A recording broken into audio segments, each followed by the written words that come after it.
Hi hello welcome back to our channel. ఈరోజు మనం సింపుల్గా చపాతీలోకి ఒక దాల్ కర్రీ చేయబోతున్నాం. అది పెసరపప్పు కర్రీ అనమాట. ఒకసారి మీరు కూడా చూసేయండి, ట్రై చేయండి. పెసరపప్పు నీట్గా 2 times వాష్ చేసుకొని వాటర్ వేసుకొని ఉడికించుకోవాలన్నమాట. పెసరపప్పు ఉడికిన తర్వాత మెత్తగా మెదుపుకోవాలి పప్పు గుత్తితోని.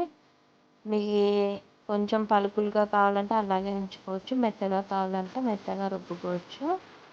ఇప్పుడు ఒక కడాయి పెట్టుకొని అందులో ఆయిల్ వేసుకొని ఆయిల్ హీట్ అయిన తర్వాత అందులో పసుపు, కారము, సాల్ట్, గరం మసాలా,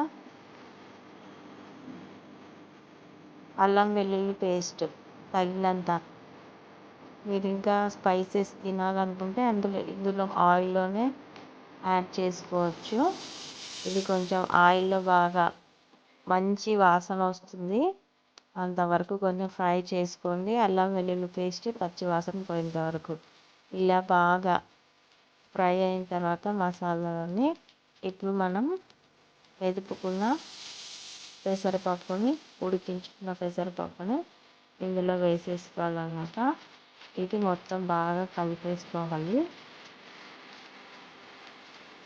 నేను ఇందులో కొంచెం వాటర్ యాడ్ చేశాను, ఎందుకంటే కొంచెం కర్రీ గ్రేవీ లాగా రావాలనేసి. ఒక 2-3 minutes బాగా ఉడికించుకోవాలి. కర్రీ రెడీ అయిపోతుంది. చపాతీలోకి అయితే ఈ కర్రీ చాలా సూపర్గా ఉంటుంది. టేస్ట్ అయితే యమ్మీగా ఉంటుంది. మీరు కూడా ఒకసారి ట్రై చేయండి. రోటీ ఆర్ చపాతీలోకి సూపర్గా ఉంటుంది. పరాటాలో కూడా బాగుంటుంది. ఇందులో ఇంకా వెజిటబుల్స్ కూడా యాడ్ చేసుకోవచ్చు. మరి ఇంకొకసారి వెరైటీ కర్రీతో మేము ముందుకు వస్తాము. బాయ్. సబ్స్క్రైబ్, లైక్ చేయండి, షేర్ చేయండి. ఇలాగే ఎన్నో వీడియోస్ మీ ముందుకు వస్తాను.